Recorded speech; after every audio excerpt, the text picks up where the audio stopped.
Assalamualaikum warahmatullahi wabarakatuh. Nama saya Arif Hasta Pambudi. Saya akan mempresentasikan tentang perangkat keras komputer dan konsep sistem komputer di chapter 5. Langsung saja. Yang pertama, kita akan membahas tentang jenis-jenis sistem komputer. Sistem komputer saat ini muncul dengan berbagai ukuran bentuk dan kemampuan komputasi, pengembangan perangkat keras dan perangkat lunak yang cepat dan perubahan. Kebutuhan pengguna akhir terus mendorong munculnya model terbaru dari komputer. Mulai alat bantu digital, pribadi terkecil yang dapat digenggam atau kombinasi, sampai telepon seluler. CPU dengan layar utama berganda untuk perusahaan.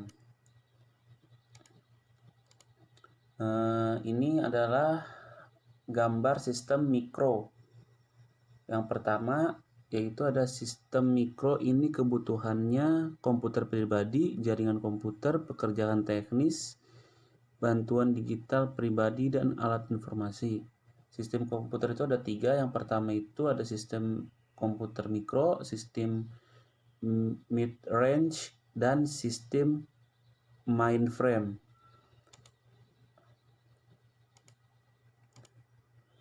Kategori sistem mainframe dan mid-range dan komputer mikro masih digunakan untuk membantu kita menyatakan daya pengolahan relatif dalam jumlah pengguna akhir yang bisa mendukung jenis komputer dengan berbeda-beda. Ini bukan klasifikasi yang tepat dan satu sama lainnya saling bertumpang tindih, sehingga nama lain yang bisa diberikan untuk menyoroti kegunaan utama dari jenis komputer tertentu. Contoh termasuk komputer pribadi, jaringan server, jejaring komputer, dan pekerjaan teknis.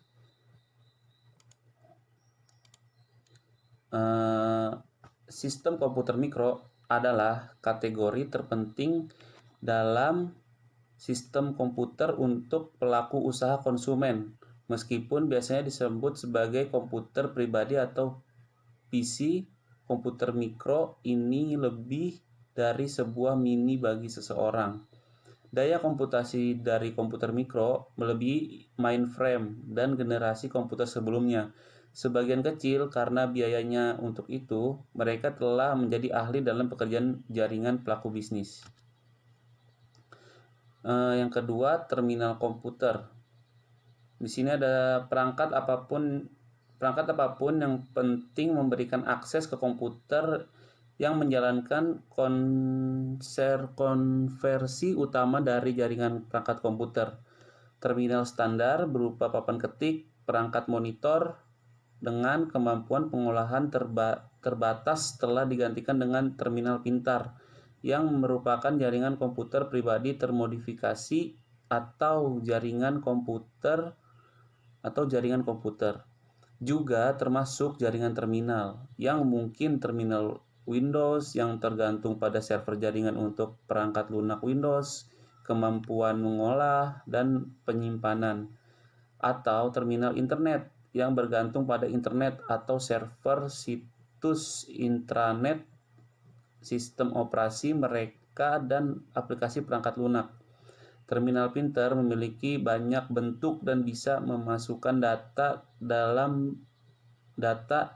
beberapa tugas pengolahan informasi secara mandiri. Tugas-tugas ini termasuk penyebaran penggunaan terminal transaksi di bank, toko eceran, pabrik, dan tempat kerja lainnya.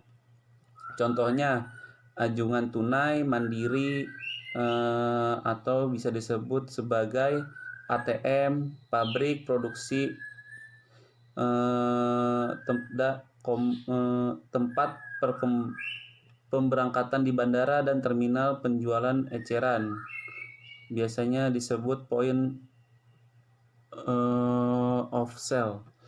Terminal pintar ini menggunakan papan tombol, layar sentuh, pemindah kode barang, dan metode input lainnya untuk menangkap data dan berinteraksi dengan pengguna akhir selama transaksi dengan mengandalkan server atau komputer lain yang di jaringan untuk pengolahan transaksi berikutnya. Jaringan komputer, network komputer, merupakan rancangan komputer mikro utama untuk digunakan dengan internet dan intranet. Perusahaan oleh pegawai usaha, pegawai operasional, dan pegawai ahli dengan keahlian khusus atau aplikasi komputasi terbatas. Jaringan ini murah. Komputer mikro yang terproteksi atau penyimpanannya terbatas yang terhubung ke jaringan. Penggunaan jaringan komputer bergantung pada server jaringan utama untuk sistem operasi mereka dan penjelajah situs, aplikasi, perangkat lunak, dan akses data penyimpanan. Satu hal yang menarik dari jaringan komputer adalah total biaya kepemilikan yang lebih rendah, sehingga seluruh total biaya termasuk pembelian, pemasangan, opera, dan pemeliharaan komputer. Biaya pembelian yang bertambah pemeliharaannya dan didukung menjadi banyak berkurang dibandingkan dengan keseluruhan fitur komputer. Keuntungan lain bagi perusahaan termasuk dalam distribusi penyangkal, distribusi perangkat lunak, dan lisensi program komputasi standarisasi, mengurangi tuntutan dan meningkatkan keteraturan melalui manajemen terpusat dan pengawasan perusahaan yang meluas atas sumber jaringan komputer. Di sini ada aplikasi informasi. Aplikasi informasi itu komputer pribadi bukanlah satu-satunya pilihan. Sejumlah alat pintar dan aplikasi informasi mulai telepon seluler sampai komputer pribadi yang dapat digenggam dan situs berbasis mesin permainan menjanjikan akses internet dan kemampuan dalam melakukan pekerjaan komputasi dasar. Perangkat komputer mikro dapat dikenal sebagai asisten digital pribadi atau disebut PDA, merupakan perangkat populer dalam kategori aplikasi informasi. PDA yang terhubung dengan situs memudahkan asisten digital pribadi dengan layar sentuh, pengenalan berbasis tulisan tangan, atau papan tombol sehingga pekerja lapangan dapat mengirim dan menerima surat elektronik, akses ke situs, dan saling bertukar informasi seperti janji temu, daftar agenda, kontak penjualan dengan komputer pribadi dan situs dengan server situs mereka. Sekarang ini yang lagi booming adalah smartphone atau Android. Perangkat berukuran panggilan yang melakukan semua yang bisa dilakukan oleh fungsi asisten digital pribadi, ditambah berperan sepenuhnya sebagai telepon genggam. Apa yang membuat perangkat ini terpisah dari solusi PDA nirkabel? Karena ia selalu aktif dan terhubung. Seseorang pengguna smartphone atau Android tidak perlu mencari surat elektronik karena ia telah datang ke pengguna smartphone atau Android. Karena kegunaan ini, maka tidak perlu memutar nomor dan memulai satu hubungan. Smartphone bahkan tidak memiliki antena ketika seseorang pengguna ingin mengirim atau membalas surat elektronik. Papan ketik berukuran kecil pada perangkat ini memudahkan, termasuk kalimat seperti sebuah telepon genggam. Smartphone Android dirancang untuk tetap aktif dan terus terhubung ke jaringan nirkabel, memudahkan pengiriman surat elektronik dengan seketika. Lebih jauhnya, karena smartphone Android menggunakan jaringan yang sama seperti jasa telepon seluler, maka bisa digunakan di mana saja seperti pengguna telepon seluler. Sistem mid-range merupakan server jaringan kelas atas dan server berjenis lain yang mampu menangani pengolahan dari banyak aplikasi bisnis berskala besar, meskipun tidak sekuat komputer mainframe. Pembelian mid-range berbiaya rendah dan tahan lama seperti sistem mainframe, sehingga sesuai memenuhi kebutuhan komputasi di banyak organisasi. Sistem mid-range pertama kalinya terkenal sebagai komputer mini untuk penelitian ilmiah, sistem instrumentasi, analis, teknik, dan pengawasan dan pengendalian proses industri. Komputer mini dapat menangani berbagai pengguna karena aplikasi ini cakupannya sempit dan tidak membutuhkan pengelolaan yang bermacam-macam seperti sistem mainframe. Nah, di sini ada gambar komputer mid-range. Lanjut lagi, ini ke sistem komputer mainframe. Adalah suatu sistem komputer bertenaga penuh. Sebagai contoh, mainframe dapat mengelola ribuan hingga jutaan instruksi per detik. Mainframe juga memiliki kapasitas penyimpanan utama yang luas. Kapasitas memori utama mereka mulai dari ratusan gigabyte sampai banyak terabyte di dalam penyimpanan utama. Ukuran mainframe telah berkurang drastis selama beberapa tahun terakhir, sehingga mengurangi kebutuhan mereka atas pendingin mereka dan biaya operasi. Kebanyakan peningkatan ini adalah hasil pergerakan dari air yang membanjiri yang mendinginkan mainframe ke teknologi pendingin udara untuk sistem mainframe. Ini di sini ada gambar komputer mainframe.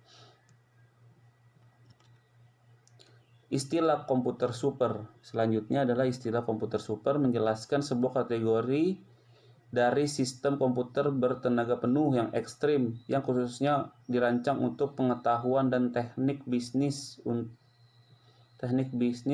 yang membutuhkan kecepatan tinggi yang ekstrim untuk komputasi numerik. Pasar komputer super termasuk agensi penelitian, pemerintah, universitas besar, dan perusahaan raksasa. Mungkin itu saja dari presentasi dari saya. Kurang lebihnya mohon maaf. Assalamualaikum warahmatullahi wabarakatuh. Saya Rizky Ayu Ramadhani. Di sini saya akan melanjutkan presentasi dari Arif Hasta. Dalam komputasi terdistribusi, suatu program dipecah ke dalam bagian-bagian yang berjalan secara simultan atau bersamaan. Pada banyak komputer yang berkomunikasi di atas suatu jaringan, komputasi terdistribusi merupakan suatu bentuk dari komputasi paralel. Tetapi komputasi paralel sangat umum digunakan untuk menggambarkan bagian-bagian program yang berjalan secara simultan pada banyak prosesor dalam komputer yang sama.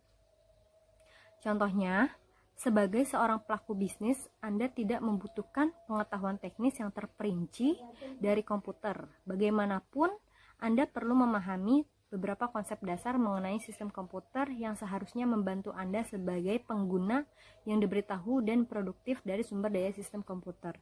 Jadi maksud contoh di sini adalah seorang pelaku bisnis tidak perlu memahami semua sistem komputer yang ada pada jaringan komputer tersebut. Tetapi untuk konsep dasarnya, pelaku bisnis tersebut harus dapat memahami apa dasar yang ada di jaringan komputer tersebut. Konsep sistem komputer. Kalau dilihat di sini ada gambar yang tertera di 3.10 konsep sistem komputer. Di sini ada input untuk CPU, untuk kontrol, untuk pengolahan, output, storage, dan kontrol. Oke. Di sini input. Perangkat masukan dari sebuah sistem komputer termasuk papan ketik, layar sentuh, pena, tikus, pemindai optik, dan seterusnya. Yang kedua, pengolahan atau Central Processing Unit yang disebut CPU merupakan komponen pengolahan utama dari sebuah sistem komputer. Dalam komputer mikro ada di prosesor mikro utama. Dapat dilihat gambar 3.11. Yang ketiga, output, perangkat keluaran dari sebuah sistem komputer termasuk unit tampilan video, pencetak, unit respon audio, dan seterusnya. Perangkat ini mengubah informasi elektronik yang diproduksi oleh sistem komputer menjadi bentuk yang dapat dimengerti manusia untuk presentasi kepada pengguna akhir. Penyimpanan atau storage. Fungsi penyimpanan dari sistem komputer terjadi di sirkuit penyimpanan unit penyimpanan utama komputer atau memori, didukung oleh perangkat penyimpanan sekunder. Pengendali atau kontrol unit pengendali CPU merupakan komponen pengendali dari sistem komputer. Ia mendaftar dan sirkuit lainnya menginterpretasikan instruksi perangkat lunak dan mengirimkan petunjuk yang mengendalikan aktivitas dari komponen lainnya di sistem komputer. Next, Intel Pentium 4. Seberapa cepatkah sistem komputer? Kecepatan pengolahan komputer pada awalnya diukur milidetik atau ribuan per detik dan mikrodetik atau jutaan per detik. Sekarang, komputer beroperasi dalam kisaran nanodetik atau miliar per detik dengan kecepatan pikodetik atau triliun per detik yang dicapai oleh beberapa komputer. Sebagai contoh, orang biasa mengambil satu langkah setiap nanodetik yang akan mengitari dunia selama 20 kali dalam satu detik. Next, teknologi komputasi berbasis pena masih dipakai di banyak komputer genggam dan PDA. Meskipun kepopuleran teknologi layar sentuh, banyak yang masih lebih menyukai penggunaan perangkat berujung tajam daripada ujung jari mereka. Contohnya, pena terdigital dan tablet grafis Anda dapat menggunakan pena terdigital sebagai perangkat penunjuk atau untuk menggambar atau menulis lapisan yang sensitif terhadap tekanan dari layar tablet. Jadi kasus ini adalah kasus udah beberapa tahun yang lalu, di mana handphone maupun tablet ini masih menggunakan pena digital, di mana untuk pengganti dari jari-jari kita sendiri. Di sini jadi menggunakan pena atau stick untuk mengklik layar sentuh dari handphone tersebut ataupun tablet. Pengenal bahasa atau speech recognition mungkin menjadi masa depan dari pendataan dan menjanjikan untuk menjadi metode termudah dalam pengolahan data, aplikasi navigasi, dan komputasi percakapan karena sistem ini lebih mudah, lebih alami bagi alat komunikasi manusia. Sebagai contoh, manufaktur menggunakan sistem pengenal bahasa untuk inspeksi, persediaan, dan kendali mutu dari berbagai produk. Maskapai udara dan perusahaan pengantar parsel menggunakan alat ini untuk arahan suara dalam menyortir bagasi dan paket. Mungkin pengenal bahasa ini lebih efektif dan efisien dibanding untuk pencatatan data, karena hal ini akan lebih cepat untuk digunakan karena karena mengeluarkan suara kita dapat mendapatkan informasi atau data tersebut. Oke, selanjutnya akan dilanjutkan oleh Ame Belinda. Nama saya Ame Belinda Natkime. Saya akan melanjutkan presentasi dari Rizky Ayu dan membahas tentang teknologi masukan yang dibagi menjadi 3, yaitu garis magnetis yang pertama, yang kedua kartu pintar, yang ketiga kamera digital. Baik, yang pertama garis magnetis. Garis magnetis merupakan bentuk yang lazim dari pendata yang membantu komputer untuk membaca penanda kredit. Jadi, lapisan garis magnetis di bagian belakang penanda dapat menyimpan 200 byte. Yang kedua, kartu pintar.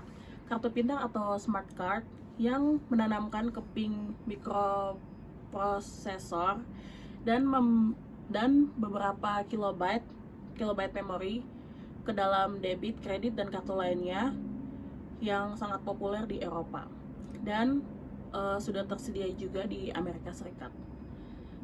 Satu contoh di Belanda, di mana jutaan kartu debit pintar telah dikeluarkan oleh Bank Dutch.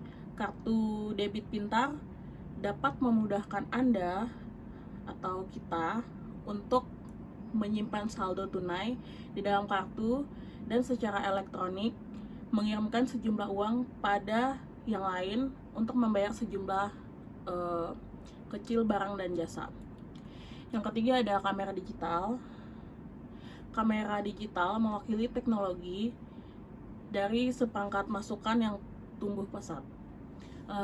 Kamera digital dan kamera video digital memudahkan Anda untuk memotret, menyimpan, dan mengunduh foto atau video gerak yang penuh dengan audio ke dalam komputer pribadi Anda. Kemudian Anda dapat menggunakan perangkat lunak untuk menyunting gambar dan meningkatkan gambar digital dan memasukkan mereka ke surat berita, laporan, presentasi multimedia, dan halaman situs. Selanjutnya, teknologi keluaran. Komputer menyediakan informasi dalam berbagai bentuk. Tampilan video dan dokumen tercetak masih bentuk paling umum dari keluaran dari sistem komputer.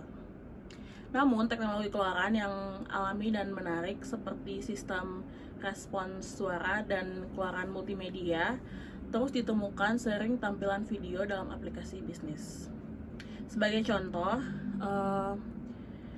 misalnya kita mungkin tahu bahwa keluaran suara dan audio dihasilkan dari suara dan mikroprosesor audio pada berbagai produk konsumen. Perangkat lunak pesan suara memudahkan komputer pribadi dan server di surat suara dan sistem pesan untuk berinteraksi dengan Anda melalui respon suara. Tentunya, keluaran multimedia biasanya terdapat pada lokasi situs di internet dan intranet korporat. Selanjutnya, keluaran video. Tampilan video merupakan jenis yang paling umum dari keluaran komputer. Banyak komputer desktop yang masih bergantung pada monitor video yang menggunakan teknologi tabung sinar katoda yang serupa dengan gambar tabungan yang digunakan dalam pesawat televisi di rumah. Biasanya, kejernihan dari tampilan video tergantung pada jenis monitor video yang Anda gunakan dari sirkuit grafik yang dipasang dalam komputer Anda. Pengguna terbesar dari tampilan kristal cair atau LCD untuk memberikan kapabilitas tampilan visual untuk komputer mikro, portable, dan PDA. Bagaimanapun juga, pengguna panel datar, monitor video LCD untuk sistem komputer pribadi, desktop telah menjadi hal biasa sejak biayanya menjadi lebih terjangkau. Suatu jenis media tampilan yang menggunakan kristal cair sebagai penampil utama, LCD sudah bisa digunakan di berbagai bidang, misalnya dalam alat-alat elektronik seperti televisi, kalkulator, ataupun layar komputer. Selanjutnya, keluaran tercetak. Informasi yang tercetak di kertas adalah bentuk umum dari keluaran setelah tampilan video. Oleh karena itu, sistem komputer pribadi bergantung pada pencetakan tinta untuk menghasilkan keluaran permanen atau salinan dalam bentuk cetakan berkualitas tinggi. Keluaran tercetak masih menjadi bentuk umum dari komunikasi bisnis dan seringkali diperlukan untuk dokumentasi hukum. Komputer dapat menghasilkan laporan tercetak dan korespondensi dokumen seperti faktur penjualan, slip gaji, laporan bank, dan versi cetakan lain. Selanjutnya, kapasitas pertukaran penyimpanan. Data dan informasi harus disimpan sampai dibutuhkan dengan menggunakan berbagai metode penyimpanan. Sebagai contoh, banyak orang dan organisasi yang masih mengandalkan kertas dokumen yang tersimpan di lemari arsip sebagai bentuk utama penyimpanan. Selanjutnya ada dasar-dasar penyimpanan komputer. Data yang diproses dan disimpan dalam sistem komputer melalui atau tidak adanya sinyal elektronik atau magnetis di sirkuit komputer atau media yang menggunakan karakter ini disebut dua keadaan atau representasi biner dari data, karena komputer dan media dapat menunjukkan dua kemungkinan keadaan atau kondisi serupa dengan tombol lampu biasa seperti hidup atau mati. Kapasitas penyimpanan seringkali diukur dalam kilobyte, megabyte, gigabyte, atau terabyte. Lalu selanjutnya, akses langsung dan berurutan. Media penyimpanan utama seperti keping memori, semikonduktor yang disebut memori akses langsung atau memori akses acak atau RAM. Perangkat cakram magnetis sering disebut perangkat penyimpanan akses langsung. Sebaliknya, media seperti kartrid, pita magnetis dikenal sebagai perangkat akses berurutan. Media penyimpanan akses berurutan seperti pita magnetis tidak memiliki alamat penyimpanan yang khas yang dapat dialamatkan langsung. Sebaliknya, data harus disimpan dan diperoleh dengan menggunakan proses berseri yang berurutan. Lalu selanjutnya ada memori semikonduktor. Memori, atau lebih tepat disebut memori fisik, merupakan istilah generik yang merujuk pada media penyimpanan data sementara pada komputer. Setiap program dan data yang sedang diproses oleh prosesor akan disimpan di dalam memori fisik. Tipe dasar memori semikonduktor ada dua. Yang pertama, memori akses acak. Yang kedua, memori hanya baca. Memori akses acak atau RAM, keping memori yang paling banyak digunakan dalam media penyimpanan utama. Yang kedua, memori hanya baca atau ROM, ketidakstabilan keping memori akses acak yang digunakan untuk menyimpan permanen. ROM dapat dibaca namun tidak dapat dihapus dan ditulis. Selanjutnya, cakram magnetis. Cakram magnetis merupakan bentuk yang paling umum dari penyimpanan sekunder untuk sistem komputer. Itu dikarenakan mereka memberi akses cepat dan kapasitas penyimpanan besar dengan harga terjangkau. Jenis-jenis cakram magnetis. Yang pertama, disket liuk, yang merupakan perangkat penyimpanan data yang terdiri dari sebuah medium penyimpanan magnetis bulat yang tipis dan lentur dan dilapisi lapisan plastik berbentuk persegi atau persegi panjang. Yang kedua, penggerak peranti-keras dikombinasikan dengan disket magnetis, lengan akses, dan kepala baca atau tulis. Keadaan modul yang tersegel. Kombinasi ini memberikan bertoleransi dengan segel lingkungan yang lebih stabil. Ini adalah contoh media cakram magnetis dan disket liuk. Lalu pita magnetis. Pita magnetis adalah media untuk perekam magnetik terbuat dari lapisan tipis yang dapat magnetis pada strip film plastik yang panjang dan sempit. Ini dikembangkan di Jerman pada tahun 1928 berdasarkan rekaman kawat magnetik. Lalu ada cakram optik.